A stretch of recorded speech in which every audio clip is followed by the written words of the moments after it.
Deion Sanders made a safe decision, maybe for the first time in his coaching career, and maybe even the first time in all of his career, but I think it was the right decision. You are Locked On Buffs, your daily podcast on the Colorado Buffaloes. Part of the Locked On Podcast Network, your team every day.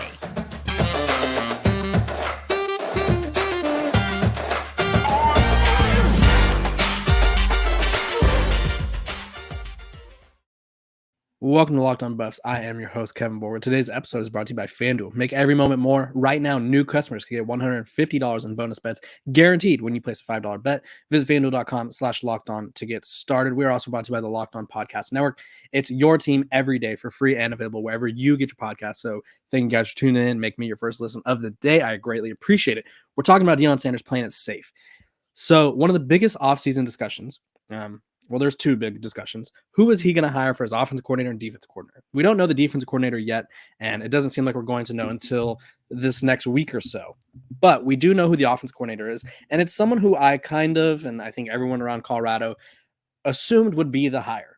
We never really heard all these names being tossed around for the Colorado offensive coordinator job, but it was something where people were expecting a splashy hire, like, oh, maybe he's going to lure Joe Brady back from the NFL, which Joe Brady's probably on his way to an NFL head coaching job now. But that was a discussion. It was like Joe Brady, Scott Frost. It was huge names. It was like monster, gargantuan names where it's like Deion Sanders is going to bring in a huge offensive coordinator, and Colorado's going to have a high-flying offense next season. And instead, he stayed within staff and went with his buddy Patt Shurmur.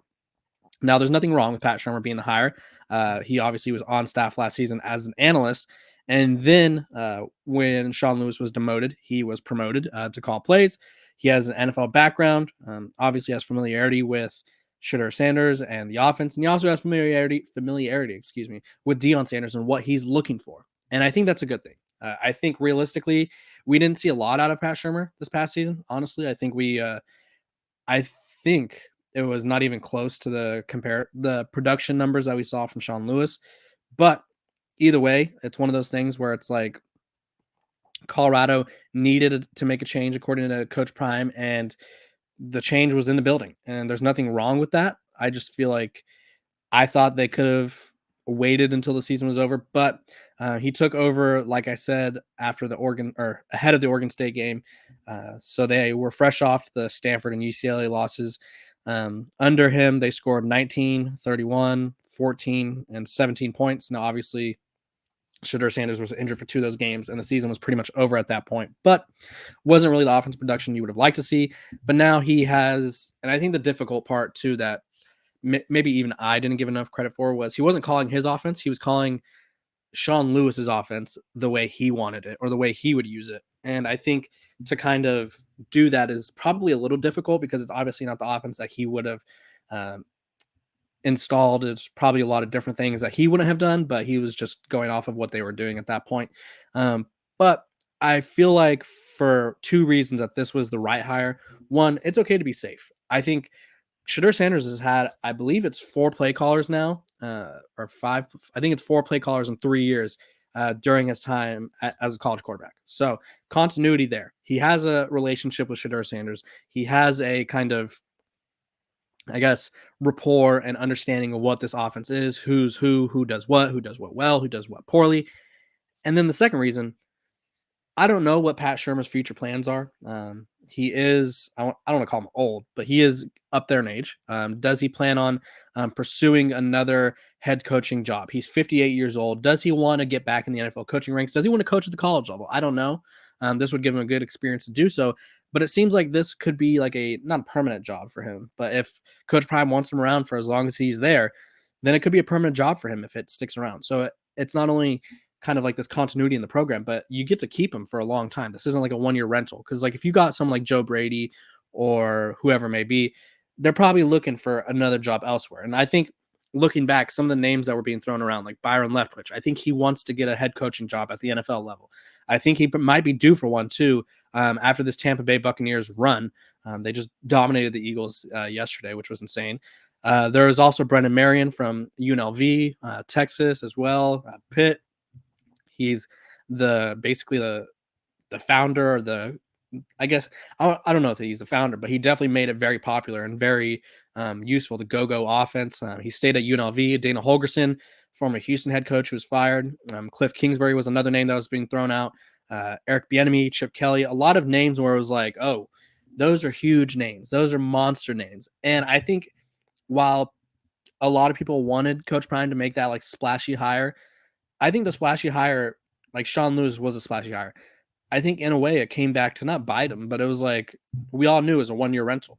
We all knew Sean Lewis was taking that job to get a head coaching job elsewhere. And Coach Prime knew it, Sean Lewis knew it, the players knew it. And once he was no longer in the picture, it was like, okay, does he really want to do that again? Does he want to do that every single year? And so Pat Shurmur, I think having an offseason to kind of figure things out, the new weapons they got LeJohntay Wester, they got Will Shepherd, they got Jimmy Horn back, Travis Hunter back, Dylan Edwards back. Alton McCaskill, if he's healthy. They have a lot of weapons at their disposal. Shedeur Sanders, one of the best quarterbacks in college football next year. Now he has a full offseason to install his offense, install his mindset, and install his play calling the way that he would like to do things. Now, I think there was some game management things and lack of aggressiveness that we saw at times from him, but then we also saw some trick plays, and it was like, okay, I like that. So now he has this whole offseason as spring camp to figure things out and kind of put his stamp on it and figure out the best way to use Shedeur Sanders in the offense. So I think while a lot of people were, I don't say disappointed, but like, where's the splashiness? I think it's okay to not have the biggest cannonball right now. I think it's okay to not have the biggest name coming to your program, because sometimes the biggest names are hot commodities and then you got to do it all over again the next year. So I liked where Coach Prime went with this hire. I'll be interested to see where he goes with the defensive coordinator hire. Does he stay? I think if it was Mike Zimmer, which I don't think it's Mike Zimmer anymore. I think if it was Mike Zimmer, he would have announced it. I think it's going to be someone from out of house. Like, I think it's going to be an NFL staffer. I don't know if it's going to be like an NFL defensive coordinator, but it might be like an NFL defensive backs coach or linebackers coach. So we'll just have to, you guys will just have to stay tuned on that. But I appreciate you guys for tuning in either way. This episode of Locked on Buffs is also brought to you by our sponsors over at, Jace Medical. I know we come to escape. We come to sports to escape from some of the crazy realities of life, but can we just talk for a minute about preparing for real life? According to the FDA, pharmacies are running out of antibiotics like amoxicillin right in the middle of the worst flu season in over a decade. And this is scary, let me tell you. I can't imagine a more helpless feeling than someone in my family or one of my cousins or my girlfriend's nieces got sick while a supply chain issue kept them from getting life-saving medication that they needed. Thankfully, we'll be okay because of Jace Medical. The Jace case is a pack of 5 different antibiotics that treat a long list of bacterial illnesses, including UTIs, respiratory infections, skin infections, among others. This stuff could happen to any of us. Visit Jace Medical and complete your physician encounter. It will be reviewed by a board-certified physician, and your medications will be dispensed by a licensed pharmacy at a fraction of the regular cost. It's never been more important to be prepared than today. Go to jacemedical.com and use code LOCKEDON for $20 off your order. Welcome back to Locked On Buffs. I appreciate you guys for tuning in and making me your first listen of the day. We're free and available wherever you get your podcast. So make sure to like, subscribe, follow. Give me those 5 stars. We're going Colorado win total.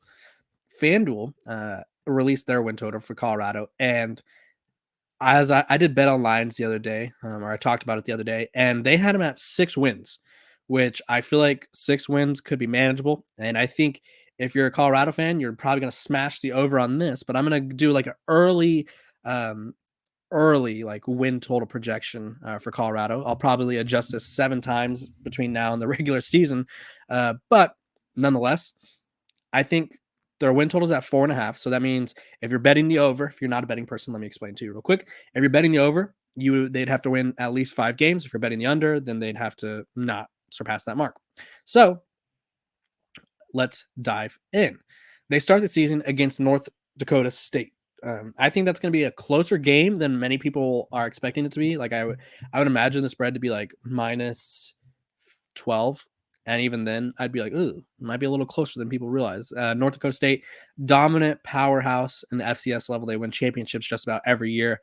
People talk about the Alabama dynasty. I think the North Dakota State dynasty is like greater than or equivalent to at the FCS level, Alabama. And then, so they're going 1-0 there. They go at Nebraska, which I think they'll win. I think they're going to have a young quarterback. I think Colorado's going to be much improved this season. and Nebraska's probably going to be improved too, but I still think Nebraska or Colorado gets the win there. At Colorado State, I think they start off 3-0 again for the second straight year, which I would imagine would be like the first time in a hot minute. Then this is where things get difficult. They're going at Arizona, so they have 3 road games in a row, and I think they lose to Arizona. Arizona is a really good team. They obviously lost their head coach, but they replaced him, and according to reports, they're keeping their key players, which I'll talk about next segment, which I talked about yesterday, and them staying changes everything. So now they're 3-1. Then they host Utah. I think they lose to Utah. I think Utah, early favorite to win the Big 12. I think Utah's going to be really good, really physical. They just got Dorian Singer, yesterday. Their offense is fully reloaded. You can't see me. I'm just making faces and just moving around because they fully reloaded that offense. So now I have them at 3-2. Then they host Baylor. I think they beat Baylor 4-2. Then they play. This is a tough stretch right here. They have Oklahoma State and Kansas State both at home. I think they lose both those games, so they're going to be 4-4. Then they play Cincinnati, who I think is going to be one of the lower teams on the totem pole in the Big 12. 5 wins right there. So I think they're going to hit the over, obviously. Then they go at Kansas, which Kansas is going to be a really good team. So I think they lose that game maybe. So they're 5-5 at Texas Tech. I think Texas Tech is beatable. I think their program is kind of in a weird place because they were like the dark horse, the sweethearts of the Big 12, and then they have an average season. So I think they're 6-5. And then at UCF, I would give them the win there. So 7-5 on the year, which would be over the 4.5 win total. I think realistically, Colorado's offense is just going to be too talented. I think Colorado's offense that's not going to be too talented to like not win, but I think their offense is just going to be so talented that they win some games that they shouldn't. I think their offense is going to be more high powered than pretty much everybody's in the Big 12s outside of like Kansas State, Arizona, and maybe Utah. I think all the other offenses, maybe even Kansas, all the other offenses, I think Colorado should have a better offense than, and I think that could win them some games. The defense is what worries me for Colorado. I talked about it, and you guys got on me, but I'm going to say it again. I think excuse me, I was looking at a urgent message. I think that their linebacker group and their defense in general is their weak point. I feel like a lot of programs or teams are going to be more physical than them and are probably going to push them around. I think realistically, this team has a lot of holes to figure out at the linebacker spot. I think the defensive line, until I see them, I think it's much improved. Don't get me wrong. They have more depth, but until I see them, I can't give them my stamp of approval. And then obviously the secondary with Travis Hunter, it's going to be a good secondary, but are they going to be able to slow down these other dominant offenses? We'll just have to wait and see. But I do think that Colorado has a chance to push for the Big 12 title if everything goes right. Now that's my prediction. I think 7-5. I think best case scenario, they start the season off 4-0. This is my best case scenario now. They start off 4-0. They beat Arizona. They almost got them this year. I think they beat them next year, or in this best case scenario. They lose to Utah. They beat Baylor and Oklahoma State, who Oklahoma State had like a really good season. They had their quarterbacks returning next year. They have Ollie Gordon coming back, but they also had a fairly easy schedule. So now I'm looking at this Colorado team, and they are 6-1. Maybe they lose to Kansas State 6-2. They beat Cincinnati 7-2. They beat Kansas, Texas Tech, and UCF, and all of a sudden they're 10-2. Maybe that's the best case scenario. I think if like nothing goes wrong, the defense far exceeds my expectations. I think that's where Colorado could end up like ceiling wise, and then at that point you're probably contending for the Big 12 title. So it's one of those things where it's like Colorado has a chance to really shock some people next year. But I think if I was to have to give a season prediction right now for next season, I'd go 7-5. That feels fair. But I think best case scenario is 10-2. And then worst case scenario, I would say like they lose. Let's see. They probably start the season 1-1. Colorado State keeps it close this time, 1-2, lose to Arizona, 1-3, used to lose to Utah, 1-4. I think they beat Baylor regardless, 2-4, lose to Oklahoma State, 2-5, lose to Kansas State, 2-6, beat Cincinnati, 3-6, lose to Kansas, 3-7, and then lose to Texas Tech. That's 3-8. And then I think worst case scenario, they have the same record they had this year, which obviously that's worst case scenario, like whether it's injury or the team just absolutely fizzles. So comment below what you think their best case scenarios, worst case scenario, and then what you think will happen in the comments. Let me know. I appreciate you guys for being so interactive. I like to see your comments. I appreciate it. This episode of Locked On Buffs is also brought to you by our sponsors over at FanDuel. The NFL season is the regular season. It's wrapping up, and there's still time to get in on the action with FanDuel, America's #1 sportsbook. Right now, new customers can get $150 in bonus bets guaranteed when you place a $5 bet. It's $150 in bonus bets, win or lose. The app is super easy to use, and there's so many different ways to bet, like live same-game parlays. You can find bets in the new Explorers tab, or you can make a parlay in the Parlay Hub, which is the best way to find the popular parlays. So visit FanDuel.com/lockedon and make your first bet a layup. FanDuel is the official partner of the NFL. Welcome back to Locked On Buffs. I appreciate you guys for tuning in, making me your first listen of the day. All my everydayers, you guys know who you are. You comment every day, you like, subscribe, you share me with your friends. I appreciate you guys more than you know. Let's talk about Big 12 changes. So you look at the Big 12 right now, and they have a lot of changes in and around the conference. I think realistically, it's going to be like Pac-12. It's going to be like the Pac-12 in the sense where a lot of teams are like cannibalizing each other. There's going to be a lot of teams where it's like, oh, that team could win on any given week, and this team could beat this team on any given week. I think it's going to be a very competitive conference, which I think was the goal after losing Texas and Oklahoma. But I look at this conference like right now. I'm looking at like a early prediction of a way too early prediction on the Big 12 in 2024. They have Houston as the last spot in the conference. They obviously have a lot to replace. They have Willie Fritz as the head coach, who he turned around Tulane. They could probably steal a win or two. Dave Aranda was literally 12-2 in 2021 and then went 9-16 these past couple seasons. So it's safe to say he's coaching for his job at Baylor. I think Baylor has a chance to win some games. I think they're probably still going to struggle. Cincinnati, 3-9. Scott Satterfield was kind of a weird hire, I guess you could say. But nonetheless, they are going to be interesting. BYU,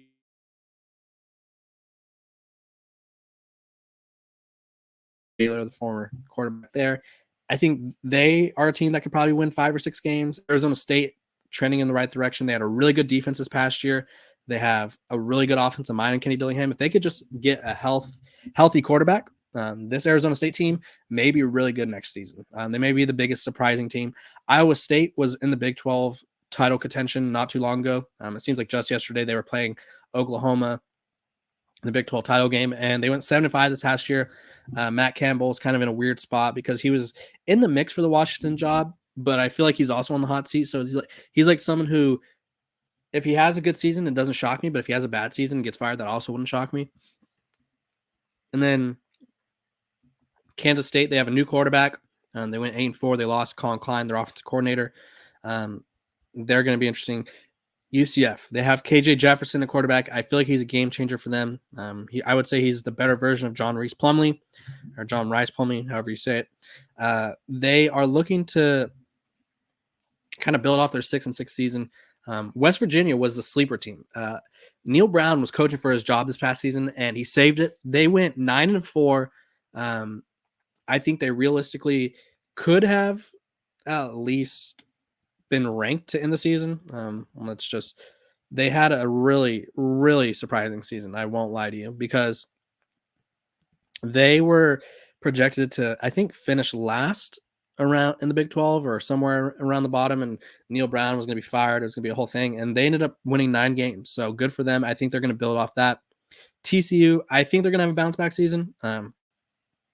I don't like how their season went, but I also feel like they put a lot of faith in Chandler Morris, and we knew he just wasn't that guy. Kansas is good, like I said. Oklahoma State's good. Texas Tech returns a lot of people. And then there's Colorado. I think the Buffs have a chance to make some noise, but they need to improve on defense. They need to improve on both the offensive and defensive line. And realistically, they need to take that next step as a program, whether it's getting that culture together, but they need to win more games next season. Otherwise, it's going to be like, oof, I feel like they went all in on this year and it didn't go well. Then there's Utah and Arizona. Now, I talked about Arizona yesterday, and I basically made it seem like the sky was falling because I thought the sky was falling, but the sky is intact up there or down there in Tucson. Jed Fish leaves for Washington, which I was like, oof, that's a tough blow. No Fafita Tetro McMillan, or T-Mac as they call him, going to Washington automatically. That was just like, I'm like, bing, boom, it's going to happen. Well, according to CBS Sports' Dennis Dodd, they are not going anywhere, and they're going to play for Brent Brennan, the San Jose State head coach who took the Arizona job. And if you guys aren't familiar with him, San Jose State is one of the toughest jobs in college football. They literally had to fundraise like they're a high school team because they don't have the fundraising or the support, financial support that other programs have. And it's just going to be one of those things where it's like, oh, that's a good hire. I think he could pick up right where Jedd Fisch left off at Arizona if he could kind of keep their nucleus around. So I think the Big 12 is going to be very competitive next season. I think it's going to be a lot more competitive than people realize. I still think it's the weakest conference, but I still think it'll be competitive in its own right. So you guys let me know who you think will be the top 3 teams in the Big 12. My top 3 right now, I'm looking at it, are Arizona, Utah, and Kansas State, with Colorado right there in the 4 or 5 spot. They obviously can move up, but I think those are my top 3 teams. You let me know your top 3 teams. I appreciate you guys for tuning in, making me your first listen. Make sure to like, subscribe, follow, share. Give me 5 stars on Spotify and Apple. I appreciate you guys for tuning in every single day and making me part of your day. And I will see you guys tomorrow.